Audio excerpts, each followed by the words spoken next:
3, 2, 1. Cheers. Glad you could join me, buddy. Of course, man. Happy to be here. Yeah. So, Josh Flores, first, I haven't been saying the names enough on these things, so I want people to know exactly who we're talking to. And Waite High School teacher. Yes, sir. Spanish? Yes. How long? This is my 20th year. 20th year? Yes. Oh, wow. Congratulations. Thank you. Yeah. You were my Spanish teacher. I was. Which I thought was going to be like an easy A, and I wasn't doing my work, and I was talking to you in Spanish, and you gave me a D. And I was like, if you know I speak Spanish, why are you giving me a D? And you told me very clearly that I wasn't doing any work. Got to do the work, man. Yeah, I was like, oh, okay. No handouts of life. Yeah, I like that, though. I went back, I did my work, my grades got better. Right. How do you like it there? How is at Waite? Have you been at Waite all these years, or what other schools have you taught? For the majority, for the first about, 11 years, I was at Waite, and then I was over at Jones and King. I had a split day, so I traveled between schools, and then I ended up back at Waite. I was at Scott actually for half a year or two, but okay. About 18 of the 20 have been at Waite. So. How was your experience outside of Waite? The split was a little bit tough, but I really enjoyed it. It was junior high and then elementary, so it was different than what I'd been doing. Yeah. So King was an all-boys academy at that time, still is actually, and so that was a lot of fun. They really were enthusiastic about learning the language.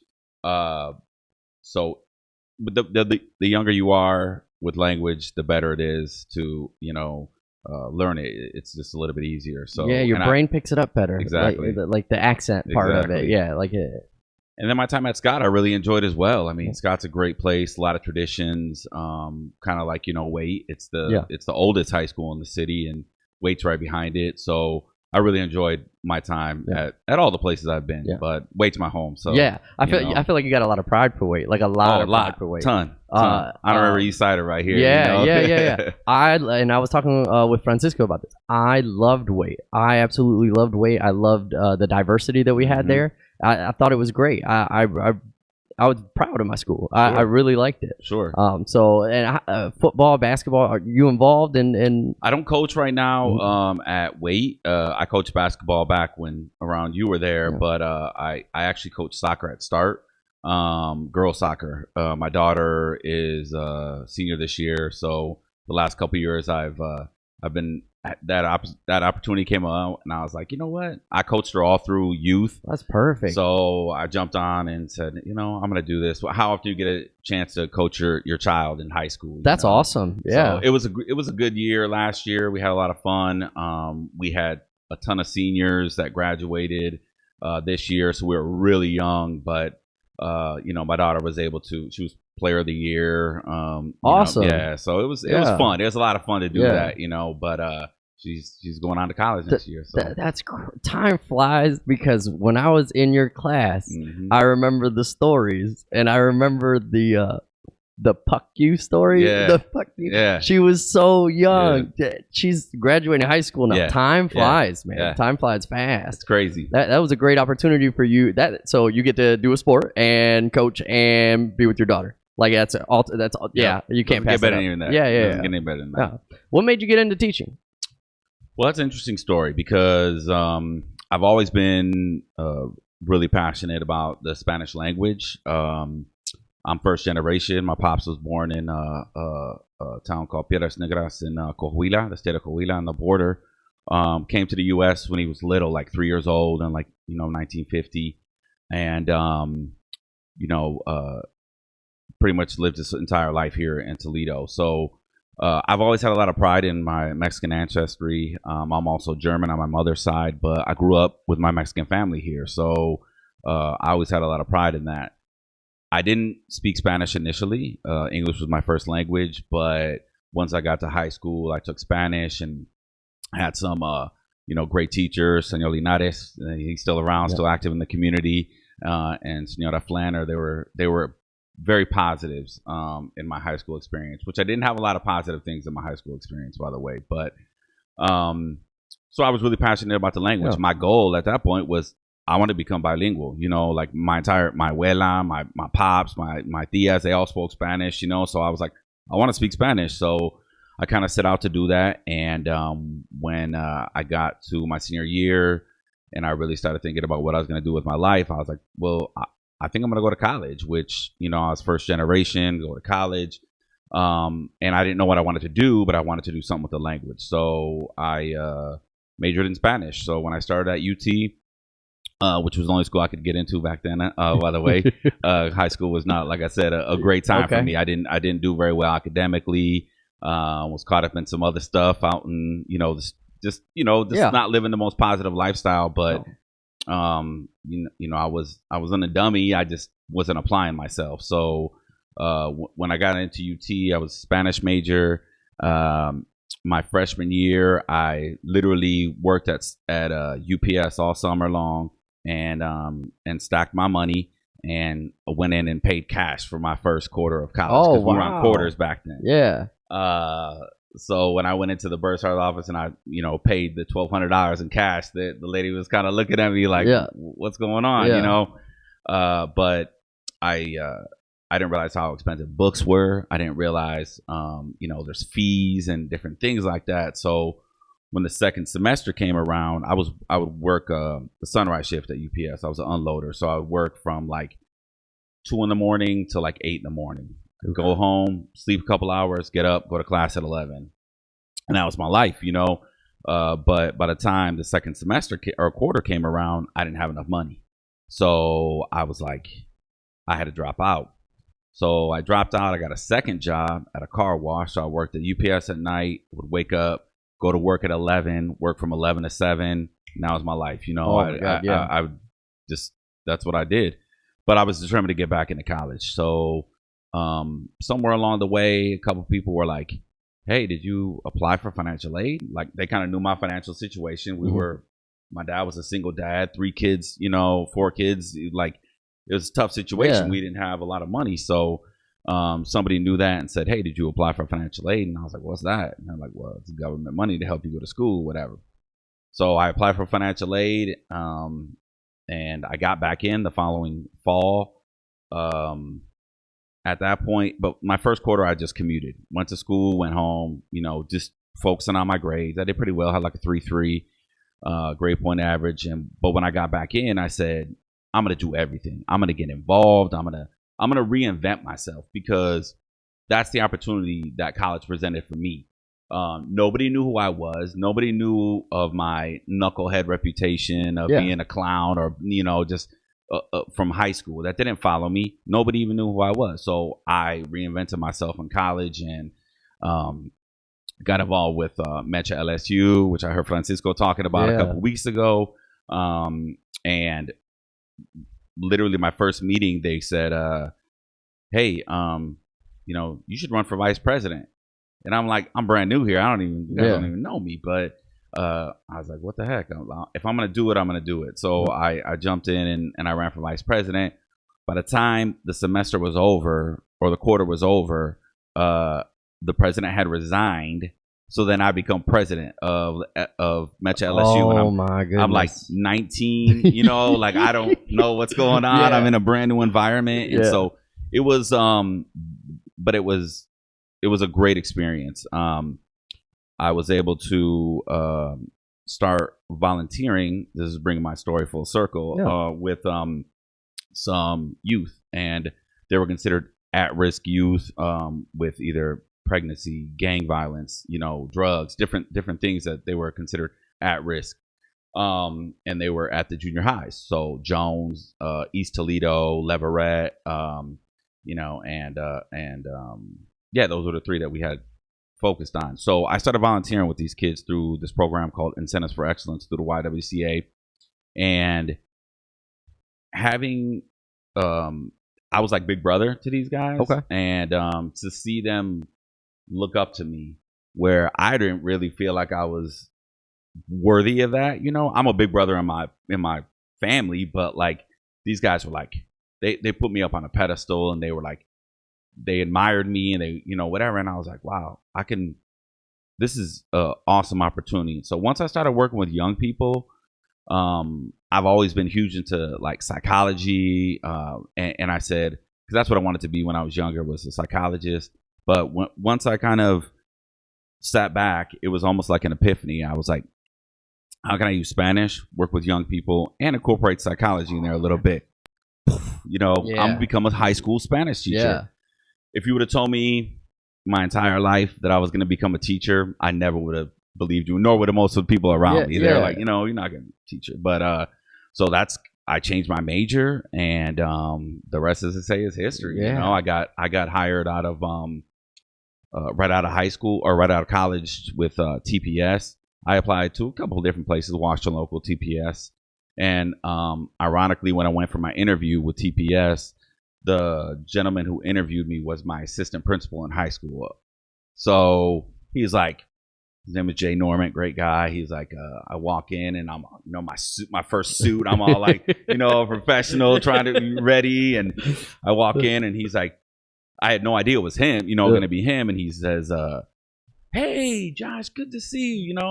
Shakes my hand. He goes, you got the job, but sit down and tell me how's everything's going. Man. And I was just like, I had all my talking points ready and all this stuff, how I'm going to be an effective urban educator and all this stuff. But sit down and tell me about yourself. So that's kind of how it started.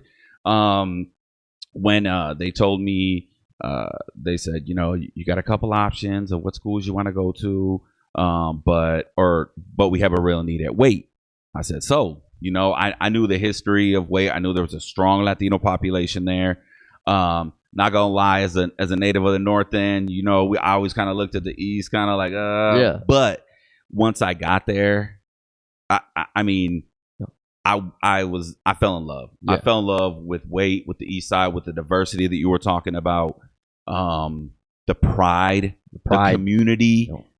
Those are all things that I felt like we lacked in my high school. I went to Start, and it was, there was, African American and Caucasian diversity, but the people in the middle, there was some, Arabs and some Latinos, but it was a very small number. Yeah. We all kind of like linked up, together because that's what it was. And I was cool with everybody, but at the same time, when you see someplace like Waite, where literally it's like a third, that's beautiful, man. So perfectly balanced of everything. Of everything. So it's not like you guys were saying. You have all kinds of just different people that enjoy different types of music and just different. But everybody's pretty cool with everybody, and that's what I've always loved about Waite. Yeah. So.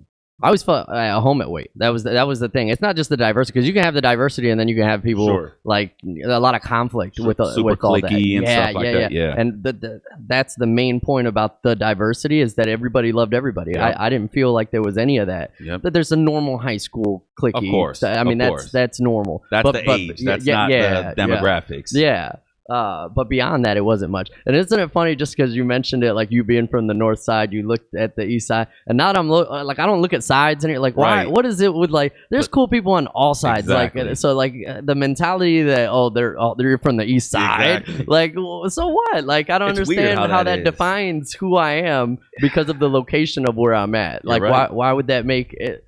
But when I was in high school, that was definitely my mindset. You think about that. Oh yeah, that was. They're from the north, they're from the south, whatever. Everywhere, and it doesn't matter. Now I'm like, I don't really care where you're from. If you're a good person, you're a good person. If not, you're not. Exactly. The side doesn't define you. Exactly, and that's something that I did grow up like that, because my pops was one of those guys where he was woke before anybody was even saying woke. You know what I'm saying? He was a thinker. Yeah. He loved to read.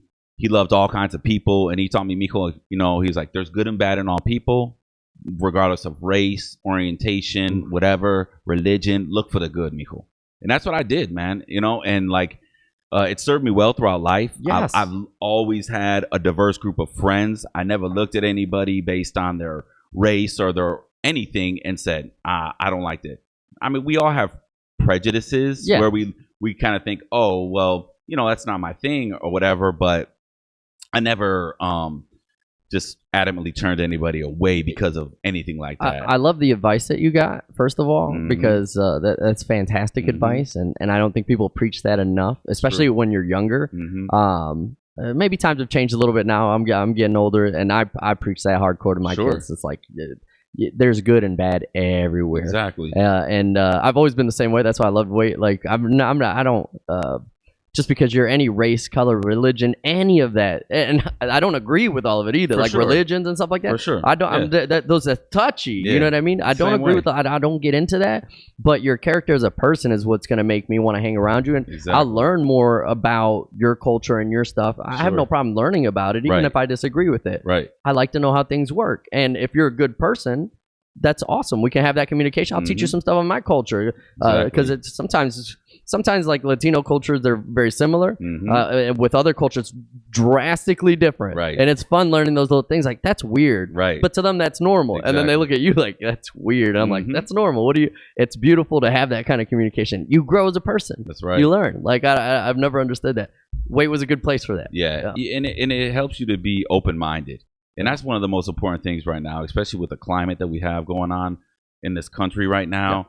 Yeah. It's everybody's closed. I feel like it's this way or no other way. And it's like 50-50. The world is great, man. Only it's do not this black or and this. white. Yeah, like you have to be open. Yeah. Now you might, like you said, you might not agree with somebody else's perspectives or opinions, but just because you have an opinion doesn't make it right. You know, and that's something that like we all feel different things, and I'm very passionate about the things that I feel, and I will get out there and protest and stand for what I believe in, but that doesn't mean that I'm any more right than the next person who feels that conviction about whatever it is that they feel. Yeah, that's a good way to put it. That was a good way to put it. But I think it's important for you to also stand up in what you believe in, regardless of whether other people view it as right or wrong. If you believe in it, follow it. Go ahead and do that, and fight for that 110%. Right. That's the whole point. If you stand for nothing, you'll fall for anything. Oh, beautiful. Yeah. Very nice. Very nice. I drew a blank right there. I was like, oh my god. Good. I'm gonna go back to drink perfect moment.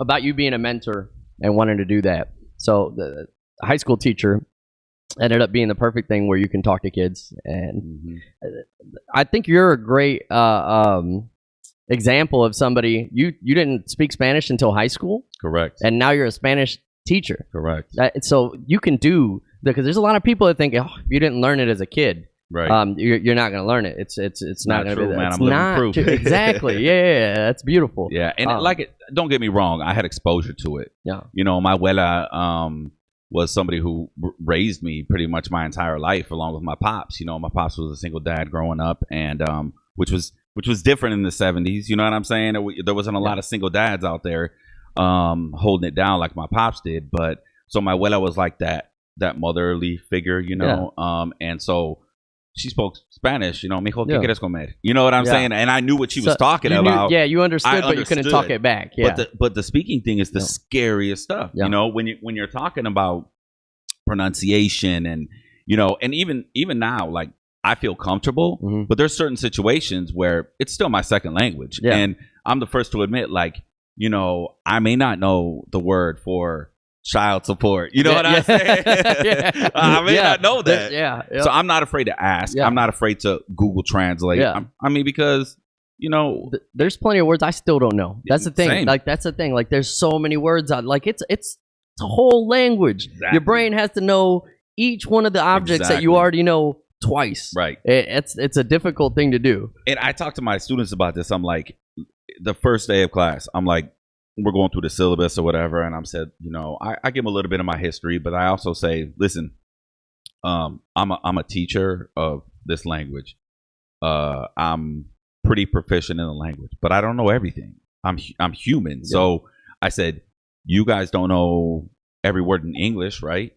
And they're like, I said, exactly. I don't know every word in English. No. So we're going to grow together. Yeah. I feel like in the classroom, that's one of the awesome things about being in the classroom is I have the opportunity to grow every day as well. Yeah.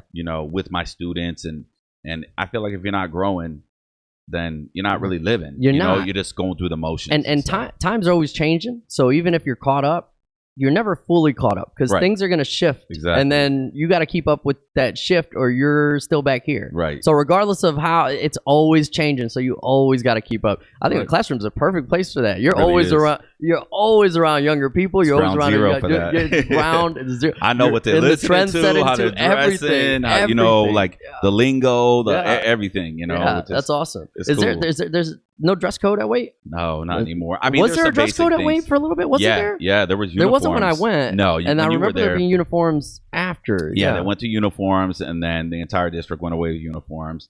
You know, there's pros and cons to it, you know, but I mean, there are some basic things like you can't wear like pajamas and you know, slippers and stuff like that. Yeah. But beyond that, man, I mean, kids have the freedom to express themselves, and you know, that's beautiful. I don't like the dress code.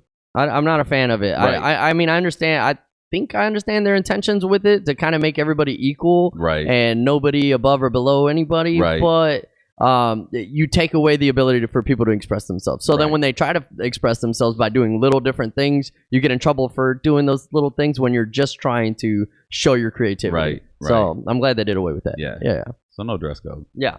Which is good. What about mentoring kids? How do you feel you do with that? Is that an everyday thing for you? Is that like all the time? Is that something that you go out? Do you do anything on the side with that? Just teaching? Yeah. I think, you know, when it comes to mentoring, it's not, there's no specific formula. To me, I feel like you just simply have to walk the walk. You know, like, so we still have a club. Back then it was Spanish club. Now we call it Razas Unidas, you know. Ooh, I like that. Yeah. So what happened was there were some budget cuts. The district was going through a tough time, so they got rid of all of like the language clubs. Okay. And then you remember Miss Morales? She had the Hispanic Cultural Club. Yeah. Well, she retired. So I was involved with both. So I'm like, man, I can't just not do something. Yeah. So I started a new club called Razas Unidas, which the irony was, back when I was in college, I helped some students at Libby start an organization called Razas Unidas. Oh, nice. Yeah. So obviously Libby's been closed for several years, but what we did was we kind of revived it, but it was at Waite. And we have students who live in what used to be the Libby district from the south that are in Waite now. But anyways, so we started Razas Unidas, but some of the stuff we do is we volunteer. You know, we give back to the community, and we do cultural programs. Like we'll go to Sofia Quintero and we'll volunteer for their events, or we'll go to the south and we'll just clean up the neighborhood. We'll clean up the east side. We just do different things. We helped with a Planned Parenthood this year, just to get them that feeling of giving back. Yeah. I mean, I feel like you have to model that behavior. I can say, oh, you guys go volunteer at this place. But if I'm not right there in the trenches with them, am I really showing them? Am I really leading by example? Yeah. And so I don't look at it so much as like a direct mentor. I just try to be a positive in their lives. And hopefully they'll emulate some of the things that I do. I don't want them to be just like me. I want them to be like them, but I want them to be the best version of them. And if I can facilitate that in some way, then that's what I want to do. Yeah. And just having that opportunity in the classroom every single day, you know, you get to know these students, and you get to know a little bit about them personally and their stories. And, you know, I can try to help them to navigate a path that, you know, as a first generation college student, I had to navigate on my own. But here, let me drop this now, Johnny. Let me tell you about financial aid. You know, before you even get to that point. Let me make sure you're taking the ACT your junior year. Let me make sure that you're, you know, taking the right coursework. So, you know, that's just the everyday ins and out. But if you don't want to go to college, hey, let's talk about the trades. You know, there's a huge need in the trades right now. Huge. And they make good money. Very good money. And if it's something you want to do, very good money. You want to work with your hands, man, you can have a great life for yourself. Absolutely. So it's whatever the opportunity, you know, is that I can help. If I can help in that way, I have a pretty vast network of people that I know. Yeah. So like if I can say, hey, you know, I have this student, they're really interested in floor laying, you know, or whatever, I can connect them to somebody in that field or whatever, or law enforcement, or whatever the case may be, you know.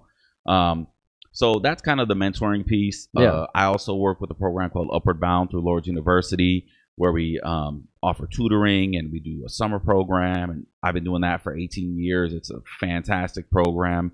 And then, you know, outside of that, I just I do some stuff as alumni with the University of Toledo. We have a mentoring program where we mentor current students at UT. And so yeah, man, I got my hands on a little bit of everything. You're involved in a lot. One of the things I want to touch on is you, Francisco, and I feel myself, and I'm sure a lot of other people. It's not that we were bad at a young age, but I don't feel that, like me myself, I was not living up anywhere near to my full potential or anything like that. I didn't know how.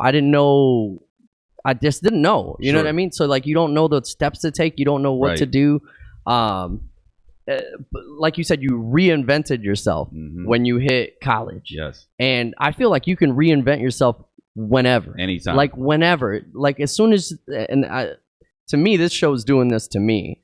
Like it's making me focus more on what positives I want to do and how else I can do them. And I'm learning how to do those things. Sure. But it's an ongoing process regardless of. But at any moment where you're just like, I think this is right. This is what I need to follow. I think that people should do that. I think people should wholeheartedly do that. No doubt about it. And it gets easier the more you do it, just like how you've been doing it for X amount of time. And now, like you said, you have network where you can send people here, talk to this person. It's not even hard for you to do. It's being in the right situation and pointing people in the right direction. It's such a simple thing to do, but that changes lives. That changes whole courses. Like it's really important because there's some people who can be in your situation and not do that.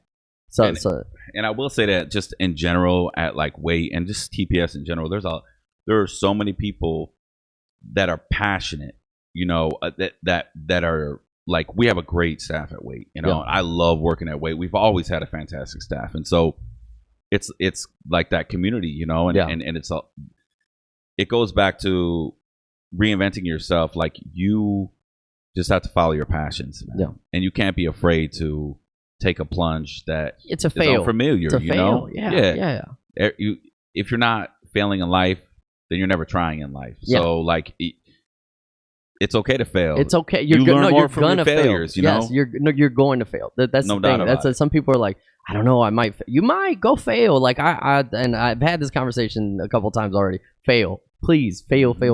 That's the best teacher, like you said. And I bet you, if you're smart, you won't fail that same way again. Right. So that eliminates that option. Right. Now you got this course, and if you fail, you're gonna fail again. Take that away, and you eventually start weeding out all the things you're not supposed to do, and you find a good path, and you maintain that path. Exactly. And you'll still find your failures. Don't get me wrong. There's still things, and then you learn, and it's a continuous process. But you got to lose the fear of even attempting it. Right. One major thing that, I was just asking you about that counseling or anything like that you're doing, because I felt that was just natural in you when my time at Waite. Like me and you had a lot of conversations. Right.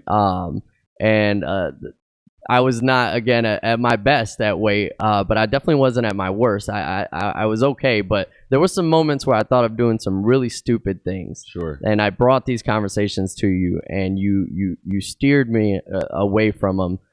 Some potential situations that really could have altered the course of my life. Right. And I just want to tell you thank you for that, because honestly, like, it was very stupid of me, and you did not judge me for it. You did not you didn't make a big commotion. You looked at me in my face and told me it was stupid what I was thinking, and you guided me down a different path, and I really do appreciate that. No problem. And it came out natural from you. Like it was just something that you had to do.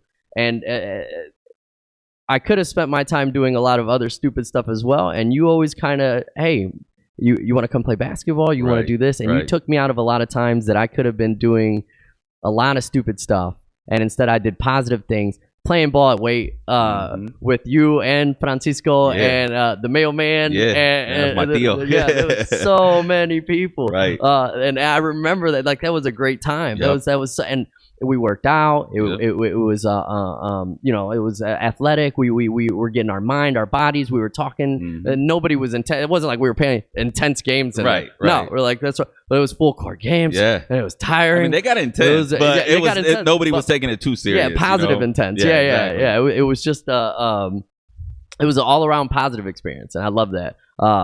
I miss those times. Those were good times, man. Those were good times. But I know that you probably continue some of those traditions. I don't know about the basketball thing, but just who you are as a person is fantastic. I think you found the right career to put you in the right position for your life, but more importantly, that you affect a lot of other people's lives. Thanks, man. I think you're right, though. Yeah. But let me say thank you for having the I guess not so much the confidence, but the belief that you could come to me with those kinds of things, and that I can't help if I don't know, you know. And so for you to come and talk to me, even though you could have felt like the potential of being judged or whatever, like you still came to me, and it's like I feel like things have worked out pretty well for you, but those are your actions, you know.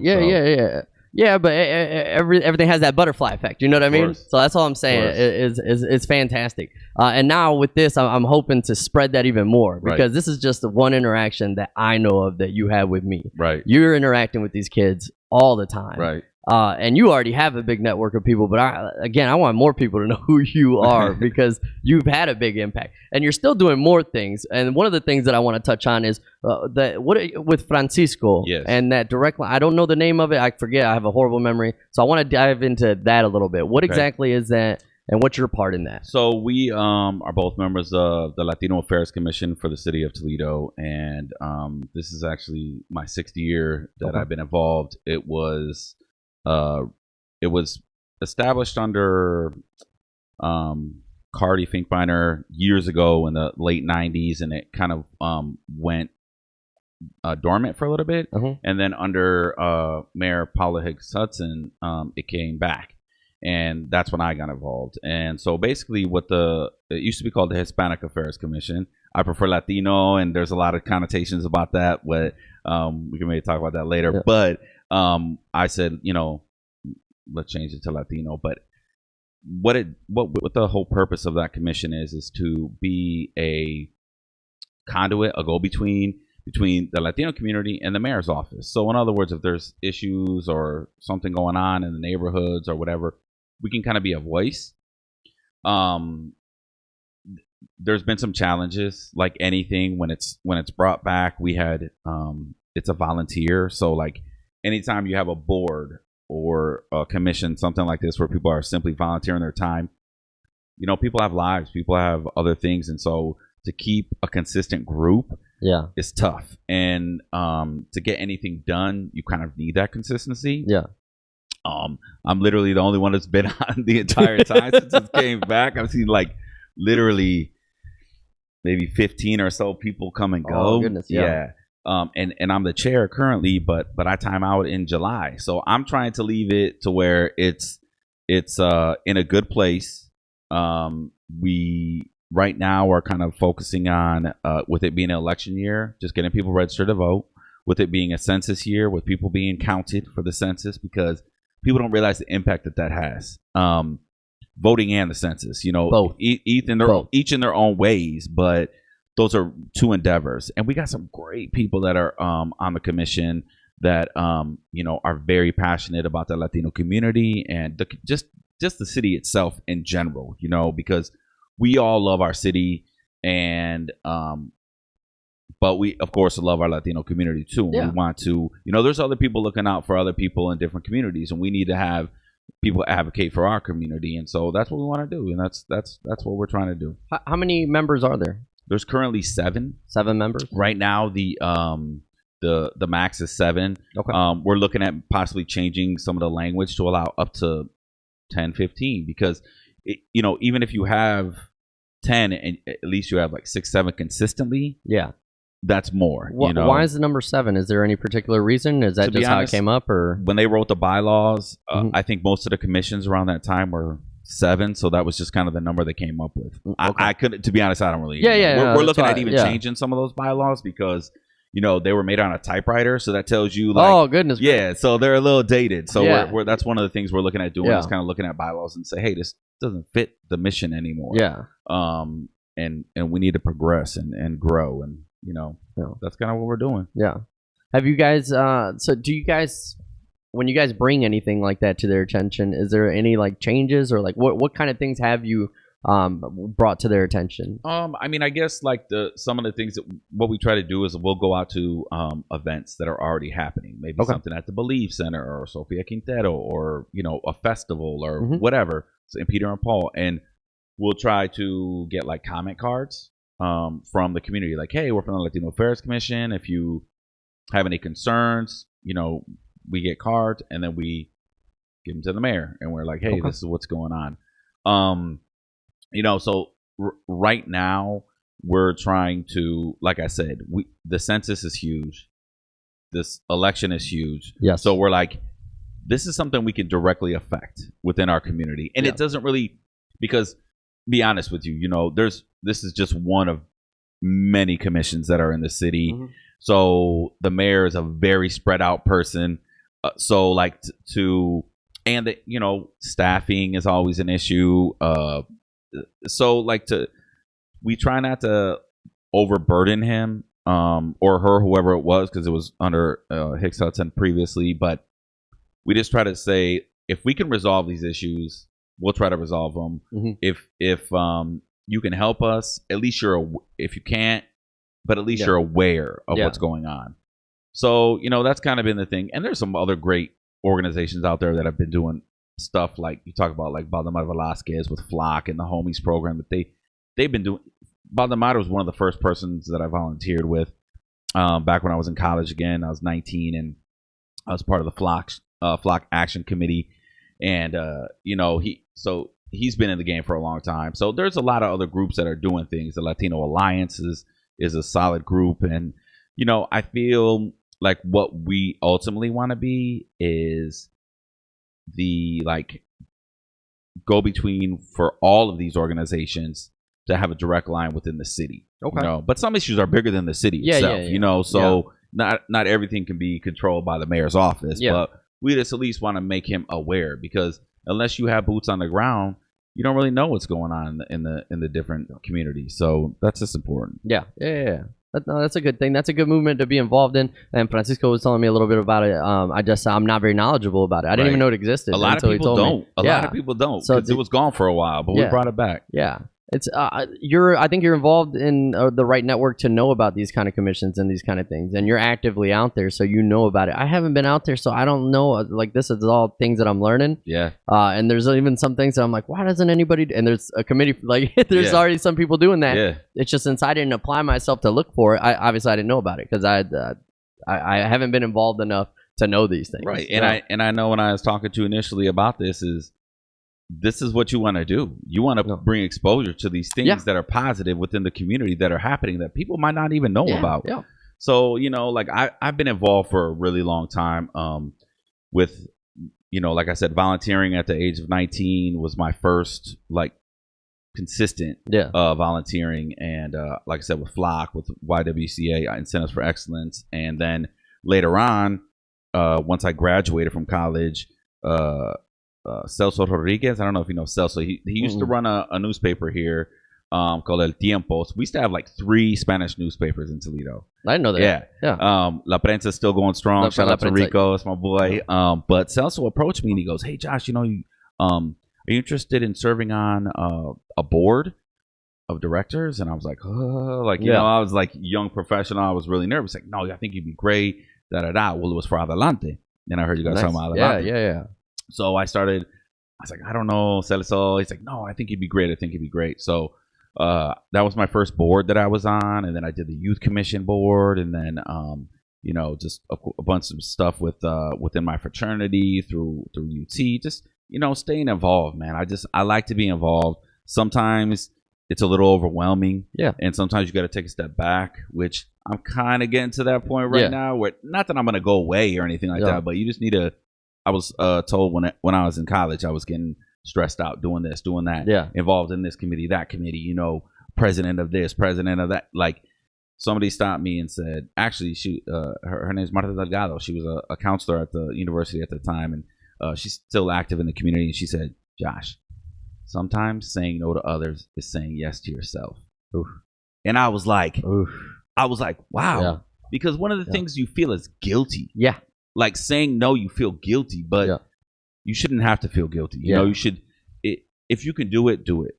but I'm a 100%er. So if I can't do something 100%, yeah. I'm not really, and you're only letting other people down. You're letting yourself down because you're not giving it your all. Right. Why would you want to get involved in exactly. it? Yeah. So, I feel like you can do what you can do, and you should try to get involved. And, one of my pet peeves is like when people, they complain about stuff and but they don't change anything in their actions, and then they don't go out and do anything to change it. If you don't like what you see, change what you're seeing, and there's opportunities. You may not know initially how to get involved, but there's always things to do. There's always ways. There's always ways to inform yourself. There's ways to move forward with all that. I have to say, I was not in a position to be able to talk like that because I didn't know exactly what to do. That's why I'm hoping for people who were in my position that just didn't know how to approach it or didn't know about some of this stuff, right? That we can take this adventure together. Like, because that's my whole point with this. Because I know I'm nowhere near the level that I want to be, but I know I'm going to get there, and I'm working to get there.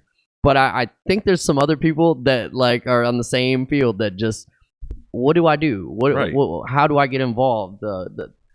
Any of the stuff that like maybe you don't know about, get more informed. Information is key to everything. No doubt. Being informed is how you move forward, is how you find solutions. Sure.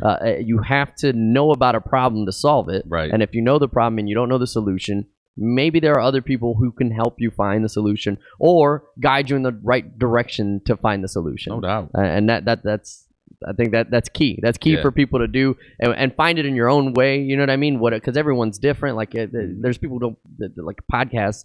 Some people are like, podcasts. This is a long video of people talking. I'm not watching that. You know what I mean? But they like to read. They'll read the news. They'll read whatever.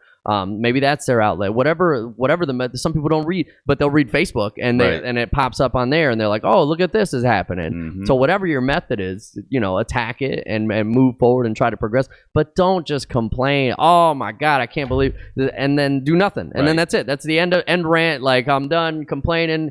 And nothing in the world has changed other than you threw a little bit of your negative vibe out there and released it to the world for no reason. Right. There's way too much of that now. There's way too much. At least vent, because I still vent. Of course. We no all doubt. talk.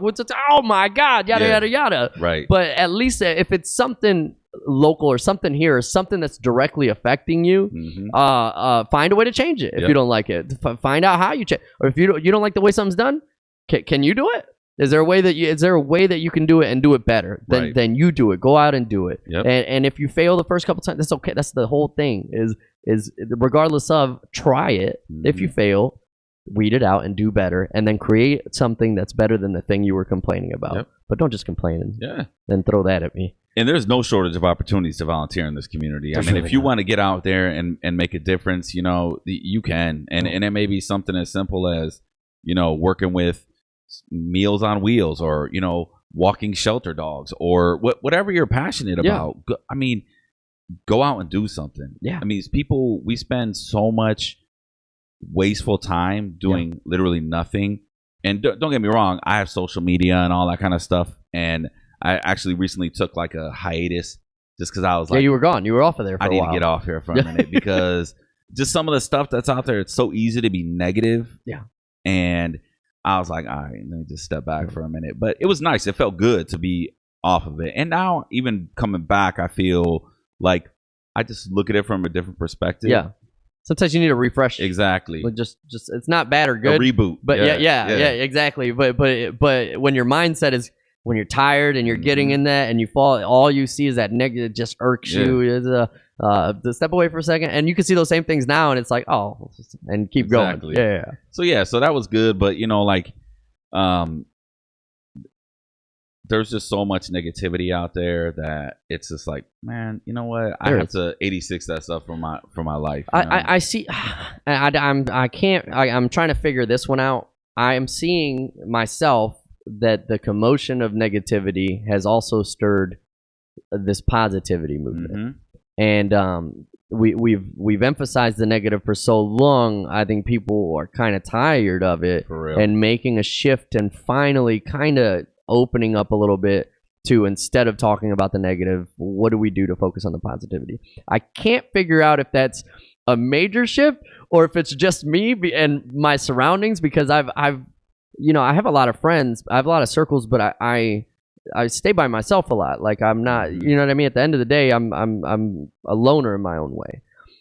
But the people I most associate with are positive people. And I try to associate myself with all of them as much as I can, and surround myself in that. And I don't know if it's just me that I only surround myself in this, or if it's because it seems to me like it's a much larger thing. I think that people have seen the negative comments, all the things that in the last couple of years has really fired up more than I think I've ever seen in my lifetime.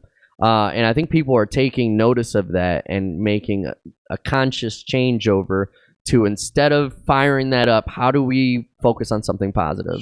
And that's nice. It's nice to have conversations with people who want to do that and try to figure out what it is. I think the more people we can get involved, the more, like, fuel that. I want to fuel that. Positive things. Like, how can we make more of that stuff happen? I mean, I think you're 100% right. There's that old thing where, like, the forest fire creates fertile grounds. You know what I'm saying? So, like, from that kind of stuff is the positivity is going to come. And there's a point where people are like, man, I'm not going to feed into that negative energy or whatever. And just staying on that whole positive, like surrounding yourself with positive people. Like if you're bringing negativity into my life, you're not going to be part of my life. Whether, I don't care, friends, family, like, it doesn't matter. You reach a point where you're just like, I'm done with that. Like, you just know. Some clicks where you're just like, but that's over. Good though. But I mean, to speak on what you were talking about, like positivity, within Toledo, there's, we're going to have our issues. There nothing's different in terms of that kind of stuff. But there's a lot of positive things going on right now, man. I mean, just in terms of like entertainment value for families, for just like I heard you guys talking about the Mud Hens and the Hensville. I mean, I love that. I have family that comes in from Denver or from Cali or wherever, and they're like, man, this is really cool. But the cool thing about it is it's accessible and it's reasonable price wise. And you don't have to commute 3 hours to get to a ball game or something. Anywhere in the city, 15 minutes. You know what I'm saying? Quick. Cost of living is super reasonable, So one of the best cost of living places in the United States. Hands down. And I always touch on the Mud Hens, and I always say the Huntington Center, but the Walleye, because that's their home now. And I always forget to mention it. I've been told that a couple times now, so I just want to shout out to the Walleye as well. Man. It's all go ahead. We have all these things downtown, and people lose sight of that. And another thing that I never really touch on with people is location, because even if you like to do things, we're so close to Detroit. We're Chicago, so close to Cleveland, Columbus, Cincinnati.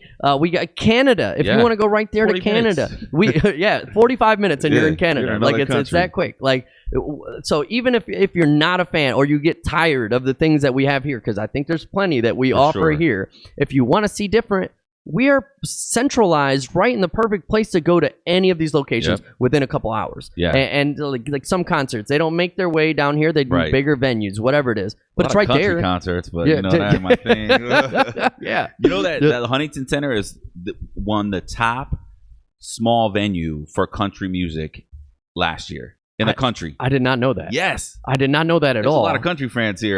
There are. Because if you are, have you ever been downtown during any of the country events at the Huntington Center? Yes. Downtown is packed. Yes. More packed than I've ever seen it ever. Like, it doesn't matter what's going on there. When there's a country concert, everything's packed. Every business down here is full. Nightlife is ridiculous. People Everyone's partying. There's a lot of it. They opened up that little country bar right by where Table 44 is, and right in front of it. I don't know what it's called, but it's always packed. It's always packed. Everyone loves it. But the kind of going back to the central location, it's like I tell my students, because a lot of them want like, oh, I want to leave. I'm like, that's cool. If you want to leave, that's fine. Toledo's always going to be here, but what I encourage them to do and where I'm at is, I love my city, but I also love to travel. I love to leave.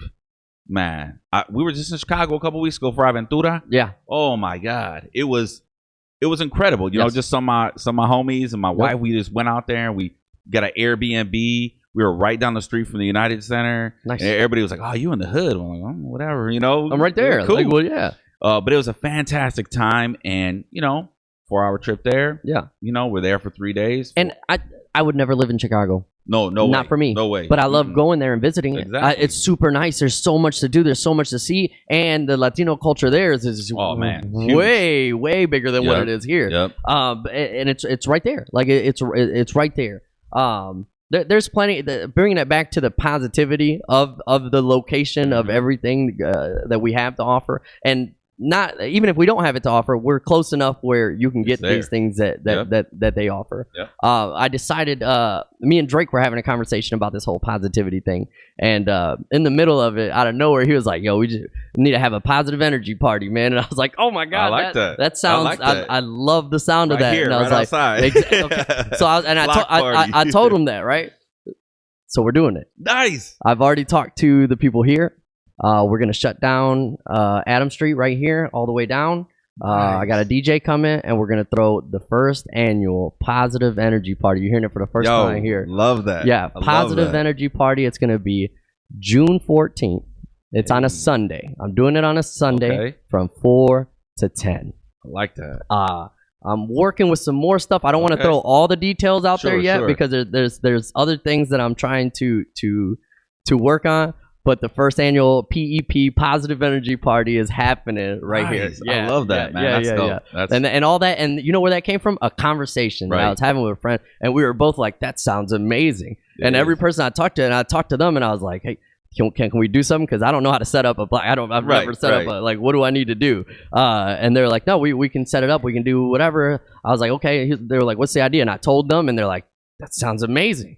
And so yeah, and everybody I've told so far, kind of just to gauge whether this can be something or not, has had an amazing reaction. So I'm super excited about it. It would be yeah. So I'm already calling it the first annual. Like, I like that. Yeah, because I plan on this being a big event, positive things, good music, just people coming out to have a good time. I'm trying to get food as well because there'll be alcohol. I'm trying to get food over 21. I want everyone to come out and have a good time. So as soon as I get and there's a lot more details, but as soon as I get them finalized, I'll release those details. Hey, let me know, man, if I can help in any way. For sure.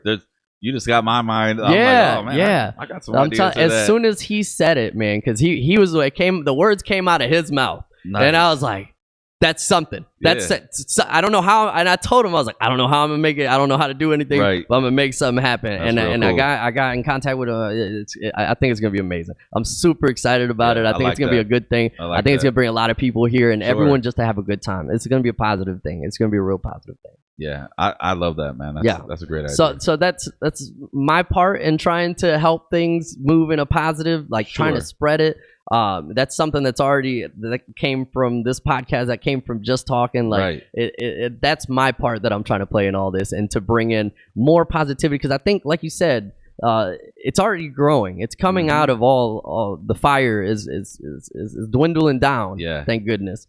And I think some nice things are going to grow out of it. I think that there's going to be some good things. I agree. I mean, I think that with everything going on, it's kind of put a mirror in front of this country, you know what I'm saying? Yes. And said, hey man, look what's really going on. And I don't, not to get like super political, but it's like at the end of the day, people are people, man. Yeah. I don't care if you're Republican, Democrat, centrist, like independent, Green Party, it doesn't matter.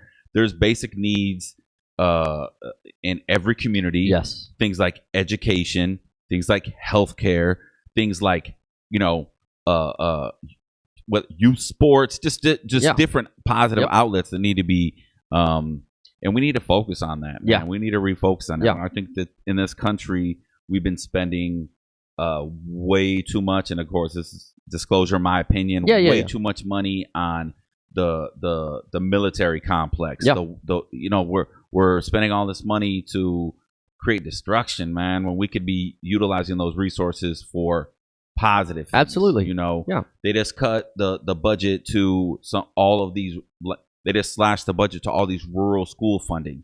That they're some of the most needy, poor performing systems because they're underfunded. Now you're going to cut funding more. Yeah. I mean, tell me how that makes sense when and then you're creating a larger budget for military to protect ourselves. And it's like, I know we're messing with the United States, man. Yeah, no, for real. Nobody. US, no. We're on good standing grounds. I don't understand the need for anything else in there, but that is a very political thing. That is very political. I'm not even going to dive into that. That's cool. But Sorry, man. No. But I agree with you. Right. 110%. Right. I feel that our money should be utilized more to help the people here instead of outside of this country. Right. There's plenty that we need to do inside of this country. Mm-hmm. And the conversation hasn't even been about what things we can do. The conversation has been, are you Republican or are you Democrat? Right. I'm so sick and tired of that because I don't fit either one of those. Right. I have my own ideas, my own beliefs. Sure. Why do you keep trying to shove me into one of these two things? Right. I agree with Republicans on some points more than I do Democrats. I agree with Democrats more on some points than I do Republicans. Right. I don't fit in these boxes, so why are you 50-50 in me? Mm-hmm. I'm well above and beyond that. So and I think the important thing with that is you have to vote what affects you. Mm-hmm. So like you have to find people know what their priorities are in life, man. I mean, they know like, hey, education is really important to me. So the candidate that's supporting education, that's what I'm going to support. Which candidate is that? People need to inform. I'm sorry. I wasn't throwing that at you. No. I'm saying I've gone to the voting booths and I've voted randomly before. Right. And that's super bad to do. So, I feel guilty of myself for doing that because that's you should inform yourself. The only thing scarier than someone not voting is an uninformed voter. Yes, agreed. I feel so stupid and ashamed of myself for doing that. But I learned because I was like, because next time I don't want to go in there and like, who are these people? Like, why would I? Right. And then I go into the box. I'm Democratic. I'm Republican. Then I'm putting myself into that. And in order for me to get out of that, I have to inform. And there's plenty of websites that'll give you details on all of the candidates coming up, on everything that's going on, side-by-side comparisons. Yeah, what they agree on, what they disagree on, and the most important thing you can do is inform yourself of who they are, what their intentions are. You'll never fully know their intentions, but at least get a good idea of what they're trying to do and get behind that and vote that way. Don't vote by a name or a party. Like that's the worst thing you could do because even there are some people in some parties that I completely disagree with. Sure. But that's the big name. Yes. So then you go. It's like blind faith, to be honest. It's exactly what it is. It's like no matter what, I'm gonna vote this. Yeah. And it's like you gotta be. That's it. You got to be aware. I think, and this is something that I need to work on.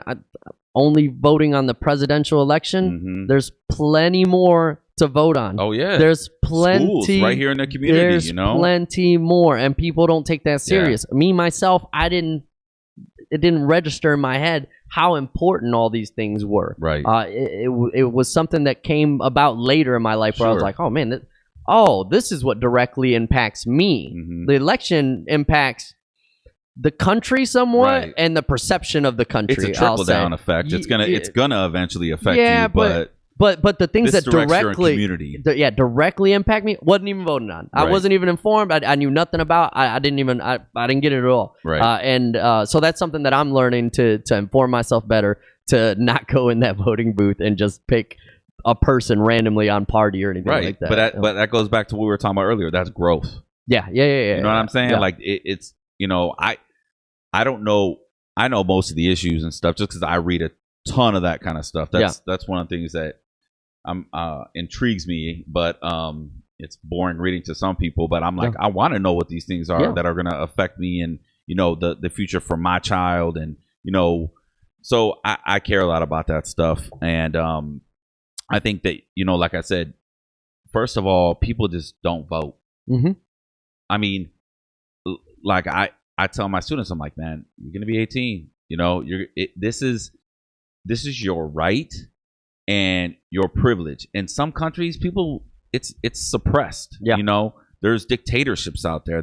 People don't have the opportunity to vote and to say. And people are like, "Oh, my vote doesn't count." I was about to get. You beat me to that because that was me. Yeah, that was me. That was me like, for a very long time. What does it matter if I vote or not? Like that doesn't even matter. It's not even real.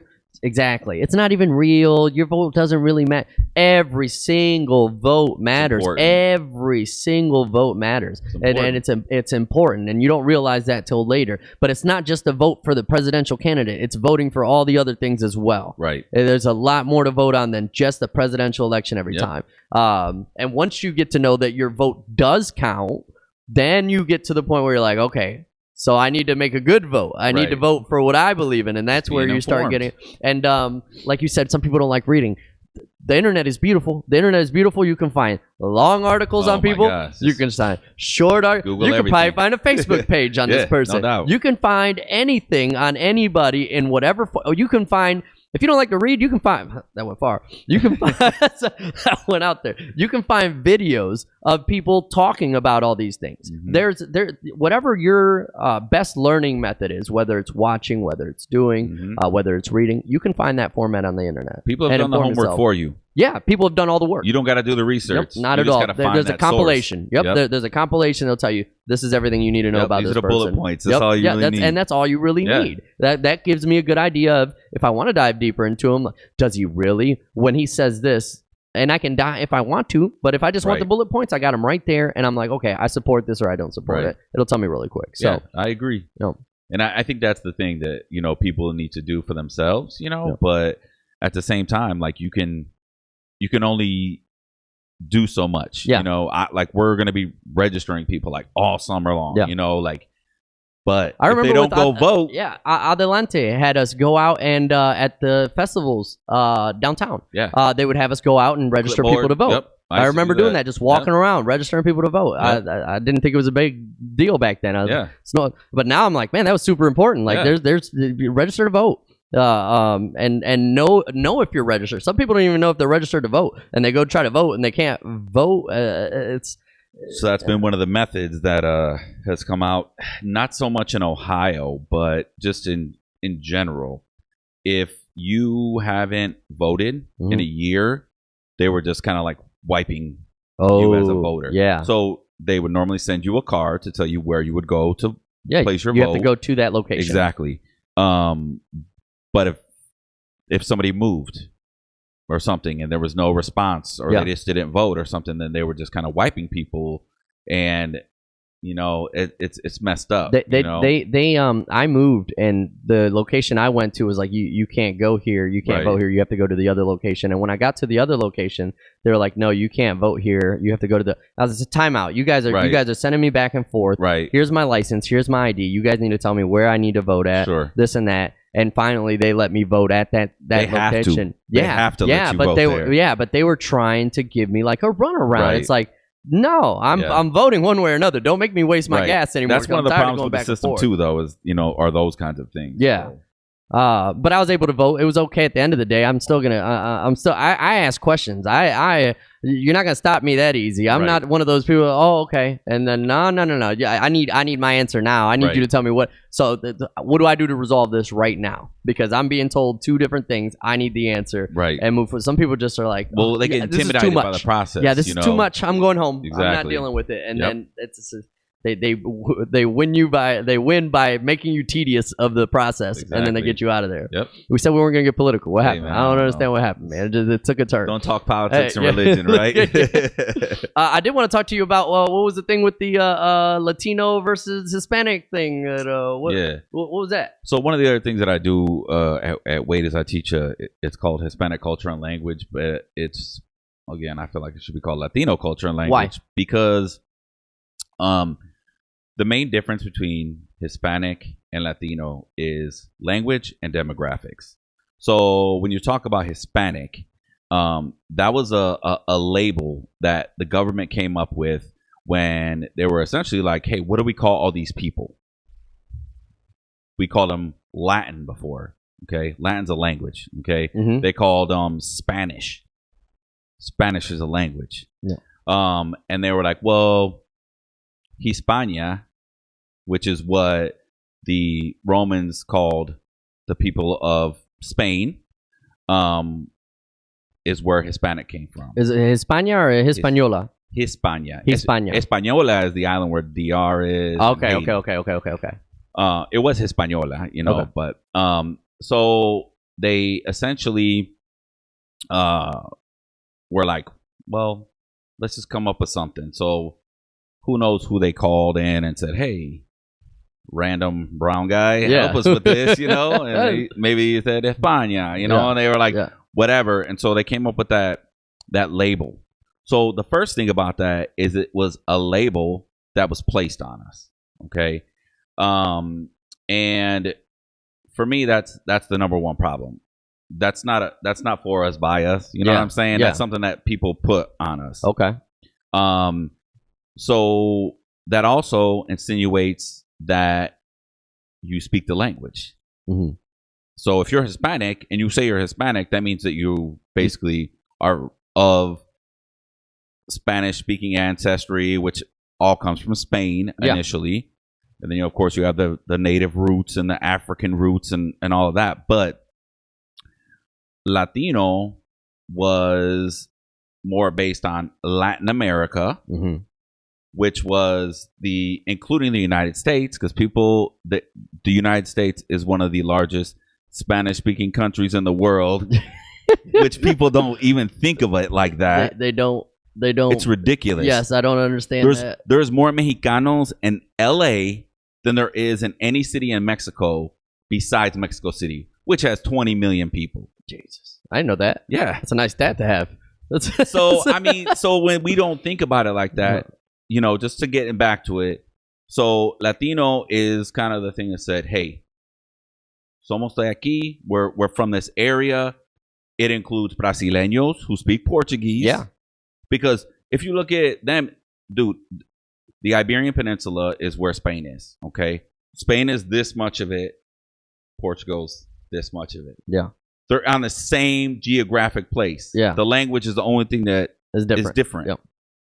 So when you consider that, to say that Brazilians wouldn't be Latino, you know what I'm saying? Yeah. So, no, they're not Hispanic because they don't speak Spanish. Yeah. But they're Latino. And so when I explain this in this class that I teach, I'm like, think of Hispanic as language. So if it comes from here, it's a Spanish speaking country. Yeah. Whereas Latino is more about demographics. Okay. You know, geographical location. Yeah. So I mean, people feel different, you know. I know like within the Cubano community in like Miami, it tends to be pretty conservative. Mm-hmm. So a lot of people say Hispanic. Yes. Hispanic has a conservative connotation. Yeah. Just overall. Yes. Latino is more like, I'm a little more liberal. I'm a little more progressive. Soy Latino. Exactly. More. Exactly. So Latino is the for us, by us label. Yeah. Hispanic is the label that was put on us. Okay. And then there's all those people too that are like, I'm not Latino, I'm not Hispanic, I'm Mexican, you know, or you know what I'm saying? And that's cool. I respect whatever you feel, whatever you're passionate about, your cultura, that's cool. Yeah. But one of the things that cracks me up is like, yo soy 100% lo que sea, whatever, Mexicano, Cubano, whatever you are, you're 100%. But that in itself is an oxymoron. Yeah. Because when you look at the cultura, the sangre, it's non-existent. There's no 100%. There's no pure anything. We especially Cubans. I bring that one up a lot. Cubans are just a mixture, super diverse, of the native Indians that were there. Yep.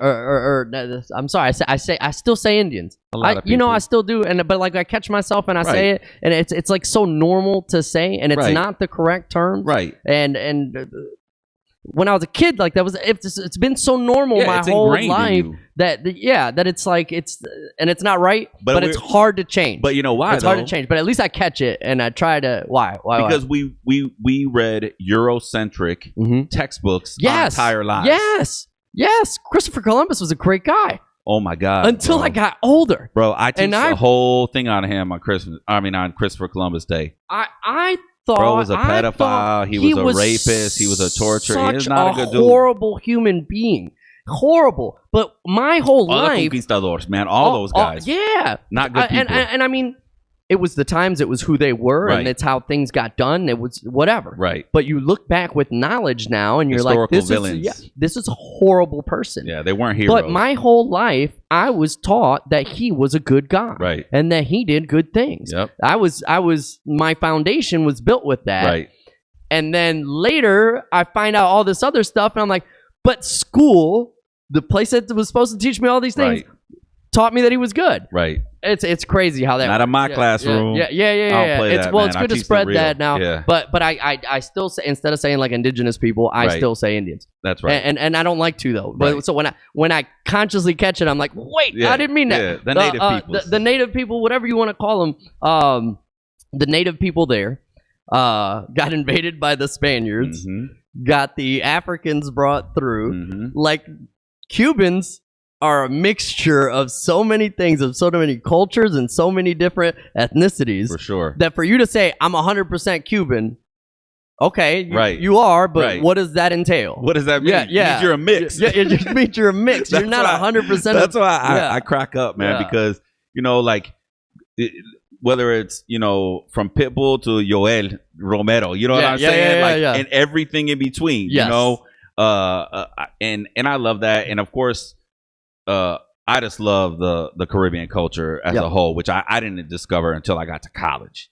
And I just fell in love with that. I'm like, man. And then everybody thinks I'm Puerto Rican anyways. Nobody thinks I'm Mexican. When they're like, they're just like, ¿Quién es este güero? But because I'm not short and dark skin, dark hair, and dark eyes, they're like, you're not Mexican. Yeah. Like I've literally been in, I went to the Dominican this is some years ago, and no me creía, bro. They would not believe I soy Mexicano. Yeah, Güey, it's like, Padres they're de not gonna- Coahuila, like they're not gonna take it. Nope. He's lying to us.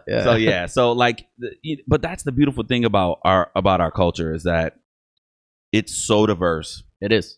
And there's like right now, music is fire. Oh my God. I heard y'all talking about the other one. Yeah. Oh my God. Yeah. The music is so great right now. And it's breaking through mainstream everywhere. Everywhere. It's breaking boundaries. we man. out here, bro. I'm excited, man. I am It's so this is exciting. the great time in music. In Latin music. But Latin music's always had good music. Always. And people think that if I talk about what's going on now, I'm not downplaying the music before. I'm not downplaying.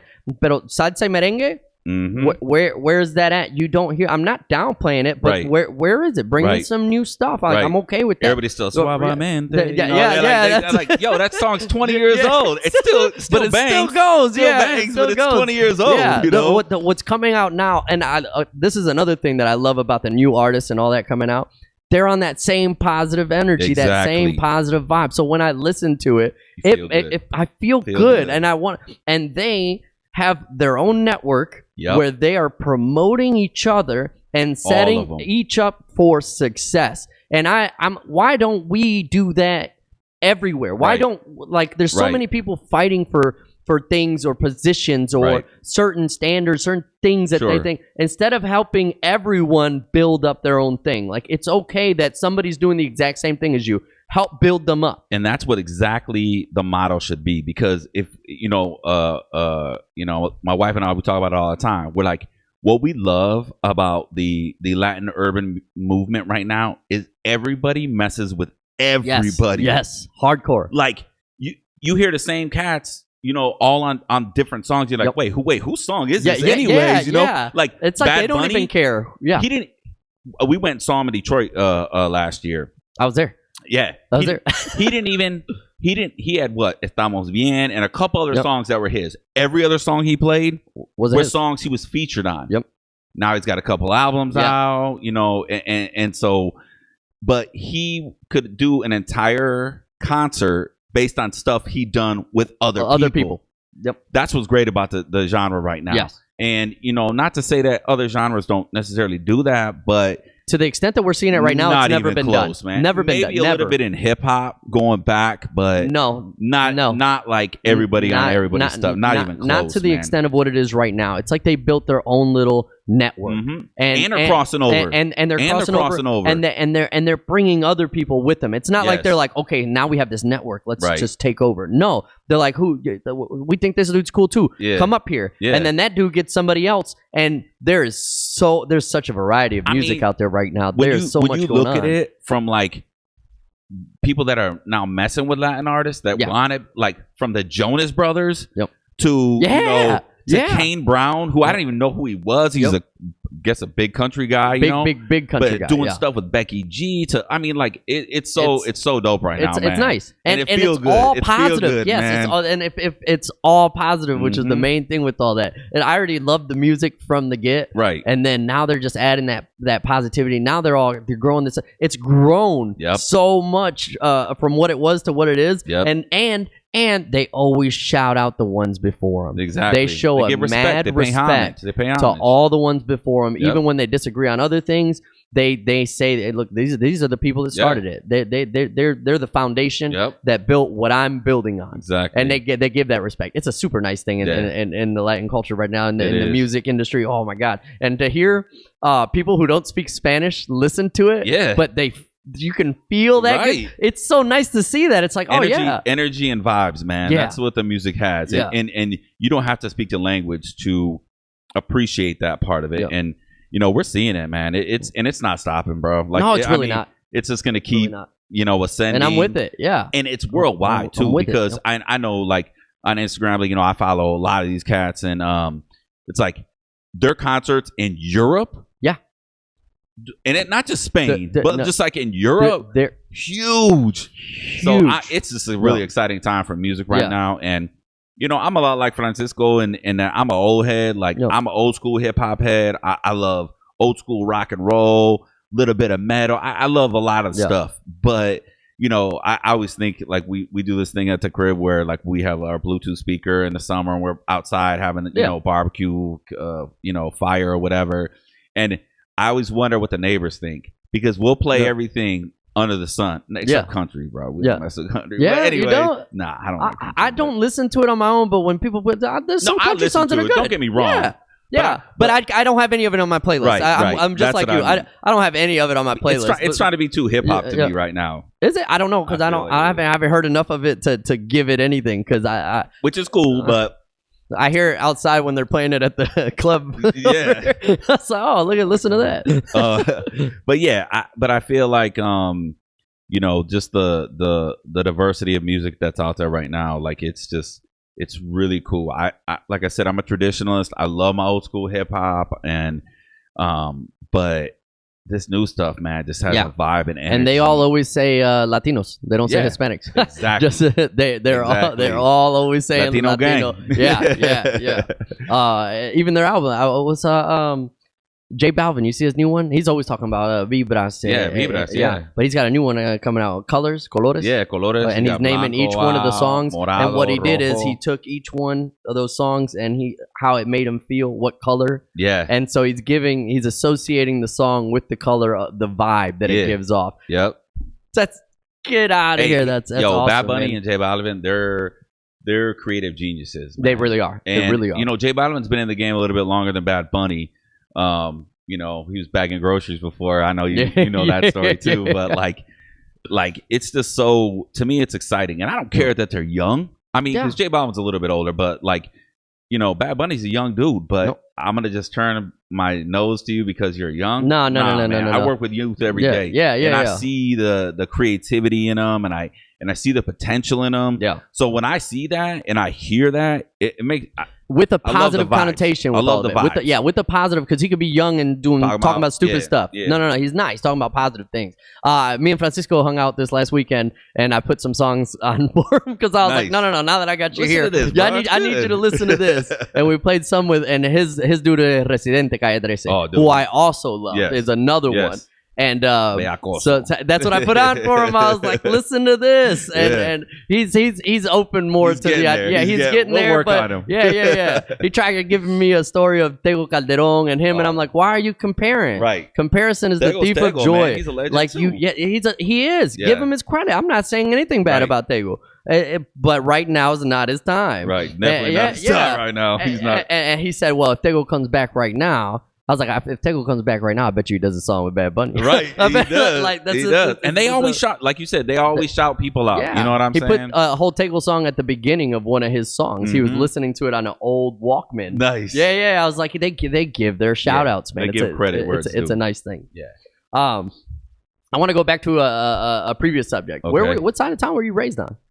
Oh man. So when I was born, we lived on Central and Mulberry, like a couple blocks from Woodward High School. Okay. My family, when they first came here, they settled initially they lived in Sylvania, which was rural at that time. There was nothing in Sylvania. But eventually they moved to Michigan Street in the North End. And then they settled over off of Bricker, Stickney and Manhattan area. Okay. So when I was born there, I lived over on the west side, kind of by DeVoe, for a couple years, and then my parents split. My dad, we all stayed with our dad, and we ended up moving to Phoenix, Arizona. So we lived right outside of Phoenix. This place called Gilbert, huge now, but it was real small back then. And I went to kindergarten and first grade out in Arizona. Second grade, I moved back to the North End, and I lived on Bricker. We lived in multiple spots on the same block. On the same street? Okay. Yeah. And then I moved out to kind of Sutter, Manhattan area, and I went to Washington Local for a year. And then I moved out to Denver. We all moved out to Denver with my mom, and we lived out there for 2 years. So 5th and 6th grade was in Denver. I didn't know that. Yeah, and then I moved back to Toledo the summer before my 7th grade year, and I was like so excited because I'm at 6 different elementaries, and I know you've been through similar situations, bro, in like 4 different cities. You know, it's weird. It's rough, man. It's weird being the new kid all the time. Every single year. And I have a weird name. My real name? Aldo, yeah. My real name is super hard to say, and so every time I go, I have to give this super explanation of my name again. I got so tired of it that this one teacher was like, "How do you say your name?" And I was like, "You can just call me whatever you want." He was like, "Can I call you Fred?" I was like, "Yes, just call me Fred." I was called Fred for a whole year. I was like, "I don't even care, dude. Just do it." And I knew should have got fired. No, he was super cool. He was like, "Yeah." I was like, I knew I was moving again soon. Like my mind was already like, I don't care what these people call me, dude. Like I'm tired. Yeah, you get so sick of that you're just like I just want to be done with this. And so I completely get that. So I ended up back in Toledo for 7th grade, and I was excited to get back to the North End and stuff. And my pops got us a house, which was in the Sylvania Lewis area to rent. And so I'm like, I'm going to Leverett, right, pops? He's like, actually, no, Miko, you're going to go to DeVoe. And I was like, DeVoe? I was like, all my homies go to Leverett. I want to go to Leverett. I'm like, sorry, that's the school you're going to. Yeah. So I ended up going to DeVoe, which, again, was the new kid all over again, because a bunch of my homies still lived in the north, at that time. And of course, as you move, you grow away from people, so I was a new kid again. But that was the first school I went to for 2 years in a row was DeVoe. I went to 7th and 8th grade, and then I ended up going to Start. So like it's weird because I have deep North End roots. And I'll always have love for the North, and I'll always, hold that because that's where we came from initially. But I was on the West too, so I have love for the West, and then of course I work on the East. Yeah, and, so South. It's city love. It's exactly it. Yeah. Man. So at the end of the day, I'm from Toledo, man. Yeah, I love my city, I love that. I think we need more of that because I don't know, dude. This is what me and Francisco were talking about. We wanted to ask you because we don't really know. Is there still that mentality in the high schools? Is it still the sides versus the sides? Is it still anything like that? That was the only thing that I ever noticed. Definitely. I mean, people are always going to have pride in where their neighborhood is. And that's okay. And that's fine. But, there's some issues. There's out still there, the thing. man. Yeah. And, okay. It's more, it really sucks because, it doesn't have to be that way. And we all know that. And I wish snap my finger and change everything, but the world doesn't work that way. No. But yeah, there's still it still goes on. The one thing I will say is, I know that prior, back in the day, like when I was growing up, like the North and the East didn't really mess with each other, you know, and the North and the South didn't mess with each other, and the East and the South really didn't mess with each other. Nobody really messed with each other. Right. So it's a little different now because when some of the schools had closed, you know, like for example, when Libby closed, they had to shift things up. They had to redistrict, you know, okay, where are these kids going to go? Where are these kids going to go? So the South got split between Waite and Bowser and some Scott. And then so that kind of changed some dynamics because a lot of kids that lived in the old South end, south of the trail, were all in the Waite district now. So now you have all these kids from the South that are going to Waite, which before not happening. They went to Libby. So I feel like that was an opportunity for people to like, and there was initially some stuff where like, oh no, I'm not going there, you know, like I don't want to go there, or I'm from the South, and, you know, but eventually people were like, oh, y'all, you're cool. We're it's the same thing. You know, we're all Mexicano, or we're all Latino, or we're all whatever, or it doesn't matter what you are. We're just cool. We're all Indians now, you know, and that's the mascot name. Yeah, you know, yeah. But, it's changed some. I mean, there's gonna always be. But that's normal. I mean, that's completely normal, especially in high school. I mean, you're not all the way there. You're dealing with a lot of. Sure. Your life is way different in high school. Right. Then once you get out of there, you realize everything's all these things that you like I thought things were crucial. In high school, didn't matter at all. No. At all. I was like, oh my God. I was so why did I put such an importance on things that now I'd laugh at the young me for even putting that importance on those things. And that's what I try to tell the kids, man. I'm like, don't. But it's normal. But they're still going to go through it. I mean, you can't tell. People have to live through their own experiences to learn. So when you're there, I mean, it seems important, and I get it. It's and the end of the world, so said so and so, and now my life is yeah, no doubt. And the other thing is we have within TPS, you can go to any school you want to. It doesn't matter where you live. For real? Yeah. Since when? It's open enrollment. It's been like that for a little while. So like basically, if I want to go into welding. Okay, I know Waite has welding. You can go to Waite if you live on the north or the south. It didn't used to be like that. No, you had to go. You had to go right where you were told you had to go. You were in a district. Right. You can get an out of district based on if you wanted to do something like that, you know. But generally, you went to the school that was in your district. So it's changing. Oh. So you have kids coming from all different schools. There's a lot of kids from the north end that come to Waite now as well. So. You know, it's. I like that. Yeah. I like that they have that option. I like that they're doing they're putting more of an emphasis on the trades. Yes. Way more of an emphasis. Yes. I think it took too long to do that because there's a gap right now. And I was doing the trades. I was in the tool and die for a while. And there's old people. Right.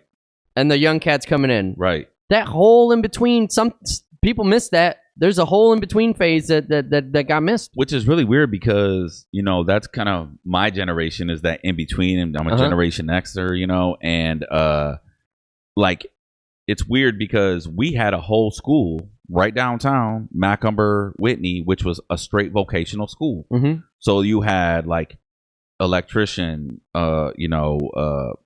welding, or no, maybe they didn't have welding, but they had a bunch of different vocational programs that you could go into, cosmetology and all these different things. So, and then they eventually closed it down. They dispersed all those programs to the different high schools. But, you know, I don't know. I don't know why. Well, I do know, to be honest with you, because everybody stopped talking about the trades and they only talked about college. You have to go to college. Gotta go to college. Gotta go to college. You have to. And now, just to be frank, we're kind of screwed. Mm-hmm. We don't have skilled trades. Mm-hmm. All these baby boomers are retiring, mm-hmm.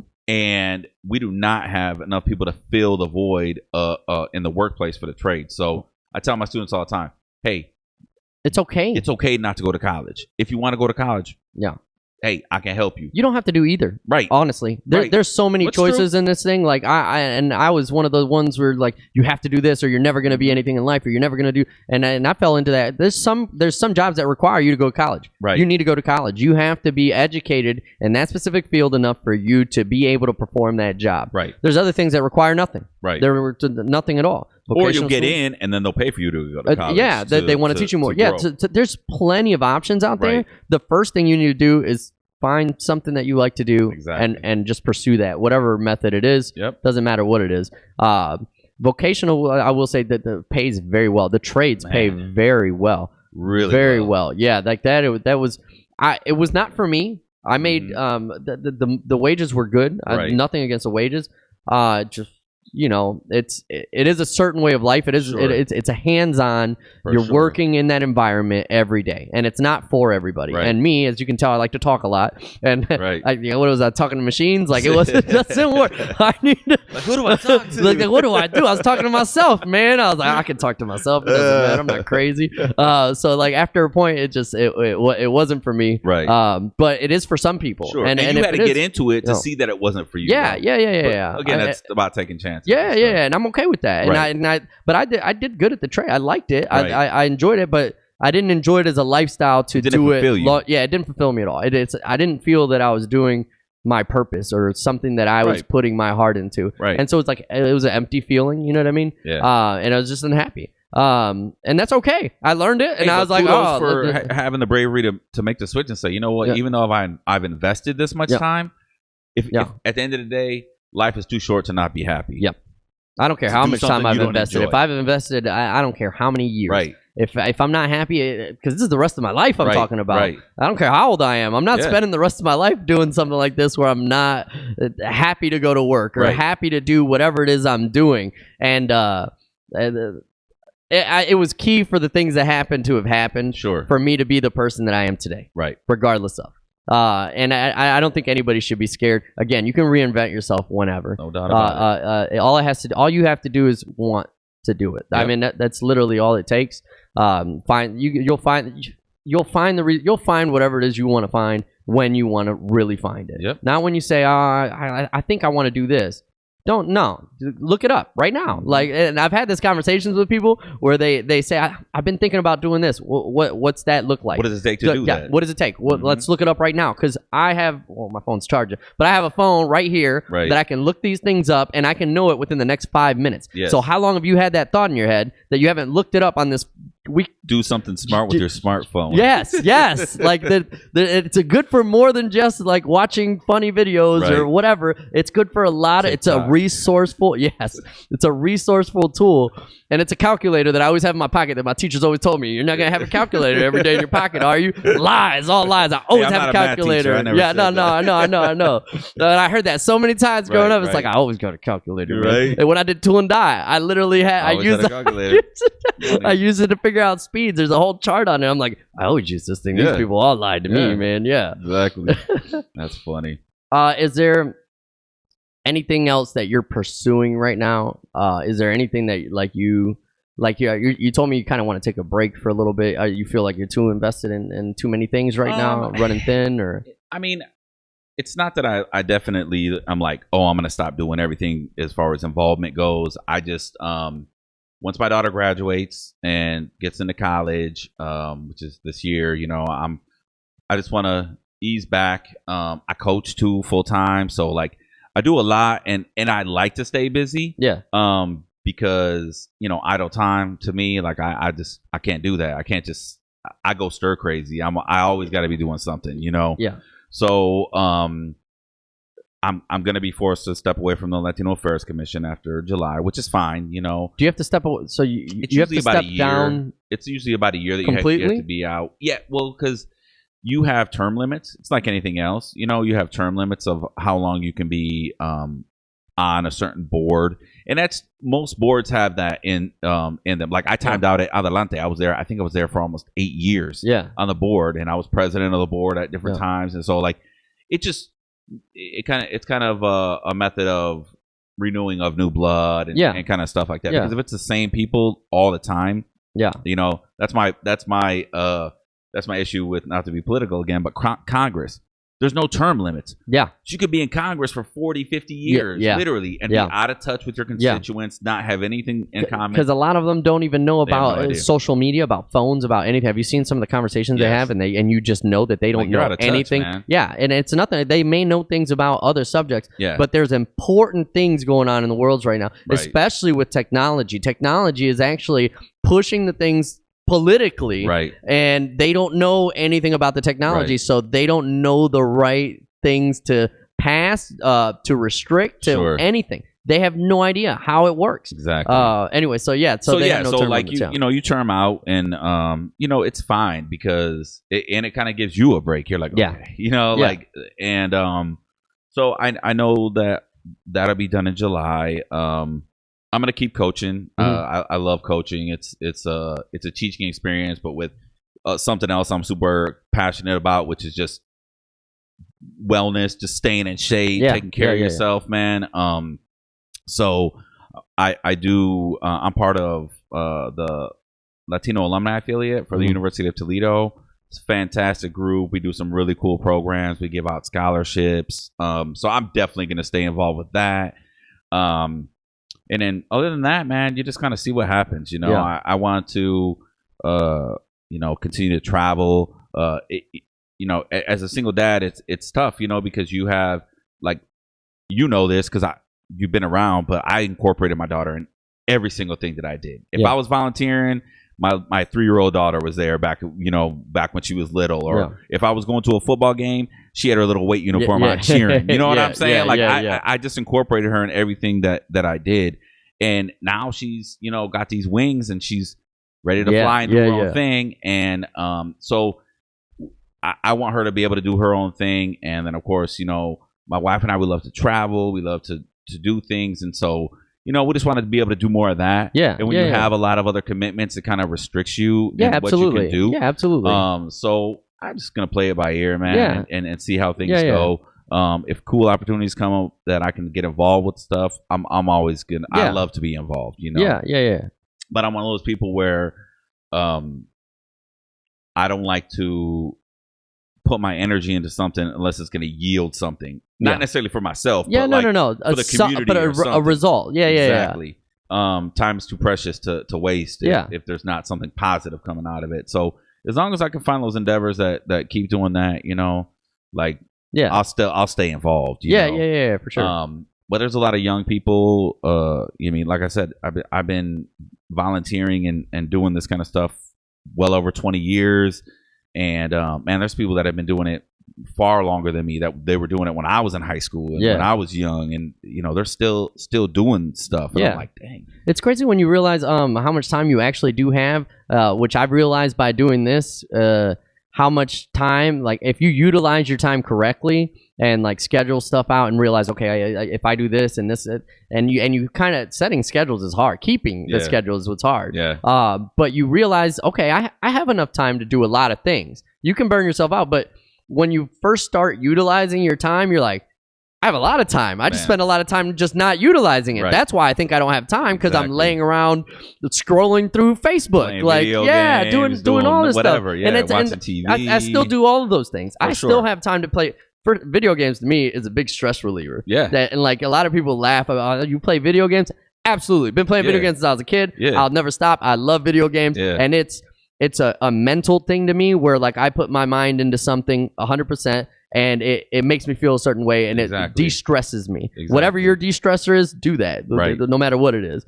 So that I still do things like that. I still scroll through Facebook, but I've found that if I utilize my time correctly, there's plenty of time for me to do a lot of different things. There is. It's just a matter of learning how to utilize. I mean, people say there's not enough hours in a day, and that's kind of true. Yeah. But there is when you schedule yourself. Yes.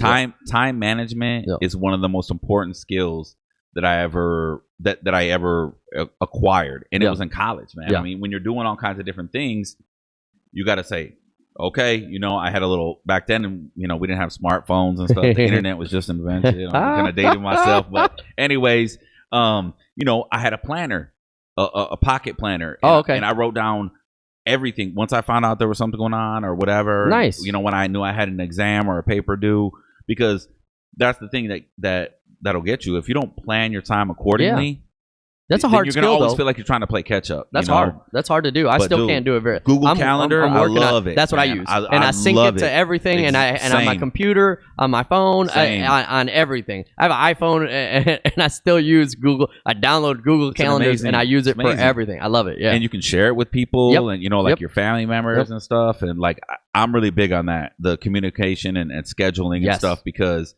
people are like, oh, I don't have time. That's bullcrap, man. Yeah. There's always time. There's time. Like, people say, oh, I don't have time to do this. I don't have time to eat right. I don't have time to work out. But give me your schedule. Give me your schedule. I'll show you something. I started, that was another thing I wanted to touch on, because you said physical fitness, and I haven't worked out in a very, very long time.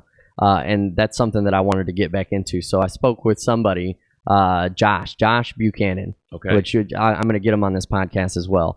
I'm gonna share some videos of this dude's crazy. This dude's crazy in shape, and he's been working with me for the last week, and got a couple more weeks ahead of training to do. But I've been hitting the gym every day. Nice. And I'm dying. Personal trainer, or personal trainer? Okay, cool. Personal trainer. He does personal training, and then he also does like the dance classes. Oh, nice. The dance workouts. That stuff's tiring. Yeah. Man. That stuff is something else. I haven't done them. I was just watching like. Nah, man. But he's real good at it. Like if there's too much weight, he removes the weights. If there's not enough, he puts more on. He pushes me right to that limit where I'm like, dude, I'm about to die. And he holds you at that line, right, and then lets you go. And it's been he goes out of Family Fitness, which I didn't even know about. I didn't even know that place existed until he took me there. That place is that place is awesome, man. The people there are super cool. Like that's like a true no judgment zone. You know what I mean? Cool. Like you walk in there and everyone's super cool. They do classes with a bunch of kids and stuff working out. Like they do a lot of stuff there. I didn't even know they existed, man. I've heard about that place. Yeah, super cool place. And so I've been going there for the last week, and I've been utilizing my time. I'm like, I don't have time to work out, this and that. Mm-hmm. I have time to do so much dumb stuff, man. Fitness is important. That's prolonging my life, man. Yeah. And especially being around my son. My son is so in shape and so energetic. I'm like, this dude's gonna. I'm not gonna be able to keep up with him. Right. It's gonna reach a point. If I keep letting myself go, he's gonna be in better shape than I am, and I can't take. It's not gonna happen. Yeah. So I invested in that, and it's been great, man. You feel so good after a good workout. Like, and don't get me wrong. There's days where I'm walking like an old man, and this hurts. Right. It hurts in such a good way. Like it feels so accomplished. I'm glad that I'm able to put the time in again. Not that I'm able to, that I'm doing it, because I was able to before. Like I said, I was like, I don't have time to work out, man. I'm not. There's no way. I got things to do, man. Right. And then once I started scheduling, I'm like, really, I have a lot of free time now. Okay. And now I don't again, because I've been putting a lot of things in place, and I'm scheduling everything out, and I'm trying to fill my schedule. Because I'm not good with downtime either. And the downtime that I do have, I still do productive stuff now. Like instead of doing certain things where I'm looking on Facebook, I'm on Facebook, but I'm trying to put something on the page. Right. Or I'm trying to edit the videos, or I'm trying to do whatever. Like I'm trying to do productive stuff, even when I have this time to kill or whatever. But I always avoided the fitness part, man. I was like, oh, man, I haven't. It's scary to a lot of people, though. It is. It's super scary. I haven't worked out in years. I almost passed out the first day. Yeah. The first day, the first set of a workout routine. The first set was with some weights, jumping up and down on a box. I tried to go hard. I was like, I got this. Yeah. Oh, nah. I got pace yourself. No, I didn't do that at all, man. I was like, all right, I approached it all wrong. And he was cool about it. He was like, you're all right. For sure. You got something wrong with you physically? I was like, no, I'm just out of shape, man. Yeah. I was just dying here. And he was like, it's all right, take your time, this and that. And he kind of thought I was going to quit. And I was like, no, this is the point. Like, this shows me more that I need to be here. Right. Because if there's a zombie apocalypse, I'm not going to survive. I was like, I need to be prepared. This is not going to work out for me, man. Feel that. So it's 1 weekend. And I'm already doing good, like weight wise and all that. Like, I don't even want to talk about the full story until I get deeper into it. Right. It's only been 1 week. Right. But I feel amazing. I love it. I love it. Good, and I encourage anybody who wants to get back into that to get into that, because it sucks at first. It hurts. Yeah. And I mean, you feel like giving up. Don't look at me like if you're doing it right, you're gonna get to the point where some things hurt, and that's okay. Keep pushing through that because then it starts to feel good. It releases those endorphins, and you're like, and I go out and I feel like I did something. No matter what I'm doing, I feel like I accomplished. Most you know what I mean? And that's the thing. Like for me personally, I can, and people might think it's crazy, but like working out and stuff saved my life because I'm one of those people where like, I ain't gonna lie, you know, I have some, you know, I had some anger issues growing up as a kid and stuff, and like I need a release. Yeah. You know, because things were building up. I was boxing for a while, you know, I wrestled and I played football and basketball, but those outlets for me were like allowed me to take that any negative energy, turn it into a positive and release it. And you know, I work out all the time, and it's like people like but I don't like gyms because I hate gyms, man. And I have everything at the crib, and I go in there and I go hard. It's my release after a long day. I go up there and I do my thing, and it's one of those things where for me, I need that. Yeah, for sure. I have to have for that. Sure. Otherwise, you can ask my ladies. I get a little grumpy and stuff. If I'm not, you know, if I haven't worked out for a couple of days, that aggression, they're like, aggression's coming. Yeah.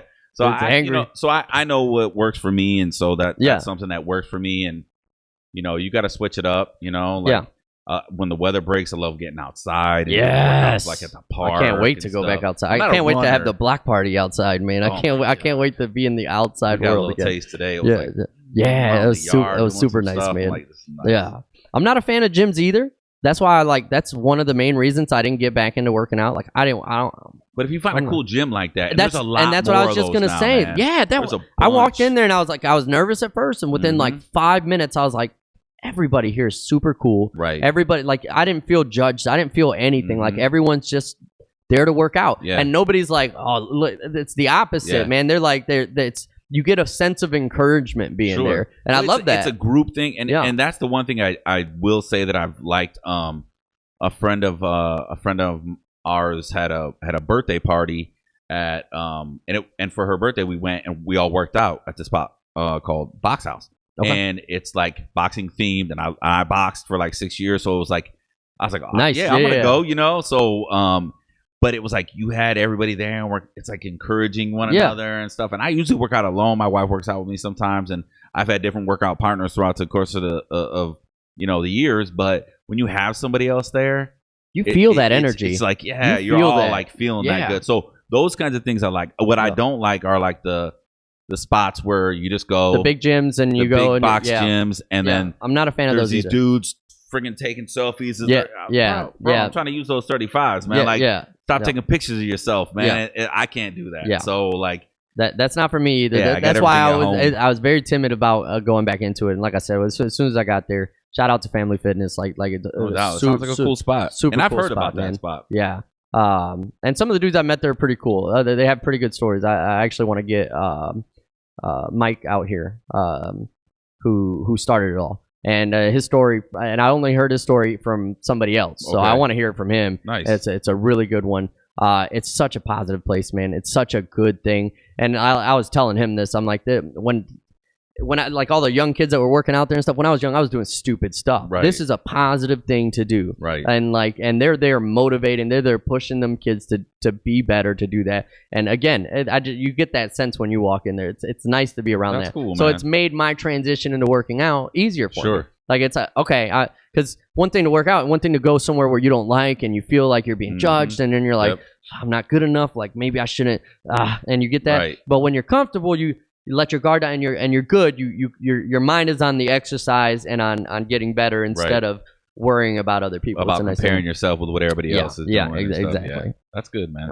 So you're gonna take some time off, but not really. Depends on what endeavors. We'll see what happens, man. I say that, but then I'll end up doing 3 more things when I step away from one, add 3 more. But we'll see. We'll see. Anything else you'd like to tell the people or talk about before we wrap up? I would just say, like, be the change in the world that you want to see, man. A lot like we talked about earlier. Sometimes, you may not feel like you know how to do something, but just ask questions. You know, go out there and do something, because if you're not part of the solution, you're part of the problem. Yeah. And there's a lot of apathy out there for like, well, that doesn't directly affect me, so I don't really care about that particular thing. And I think we need to just get back to just showing love to each other, man. You know, one thing, I don't know if you knew, I think you knew this, but, you know, I lost my pops in September of this year, you know, and one thing that my pops was always about was, you know, he got his first tattoo in his 60s, and it was a friggin' peace sign right here, you know, with some colors inside of it, because he was one of those people that was, he always taught me to be a positive person. And that's not always easy in the world that we live in, where there is so much negativity, where there is so much, you know, straight up hate for other people just based on the simplest of differences. You know, I feel like we just need to get back to just showing that love, man. And, you know, it sounds corny and cliche to some people, but I feel like if you just live that lifestyle yourself, that's where it starts. And you teach that to your children, and you try to teach that, you know, I try to bring that to the classroom with my students. And, you know, at the end of the day, man, we all gonna go. So what's your legacy you're gonna leave behind? Is it gonna be a legacy of negativity, or is it gonna be like, dang, that guy was a good person, or she was a great person, and I have this positive thing to remember them by? You know, because at the end of the day, like I said, it's how you lived, man. That's what people are gonna remember. I love it. If anybody has any questions on anything, I encourage you to send emails at mudtalks@gmail.com. If they wanted to reach you directly to know anything about that, I don't know if you have an outlet for that. If not, again, mudtalks@gmail.com, and they can contact, and I'll contact you. Any cool. And any of the committees that we talked about, if you want to know more about any of this stuff, that's the whole point of this, guys. Any questions that you might have regarding any of the things that we talked about, send something out, shout out. I'll get back with you. I check that regularly, and that's how we start making the progress that we're talking about. Latino Affairs Commission does have a Facebook page. So they do too? City of Toledo Latino Affairs Commission. Okay, perfect. I don't have them on there, so I'm going to add them on there and look that up. Okay. Yeah. All right. Thanks for having me on, brother. I appreciate everything, man. You have a good night. Everybody, have a good night.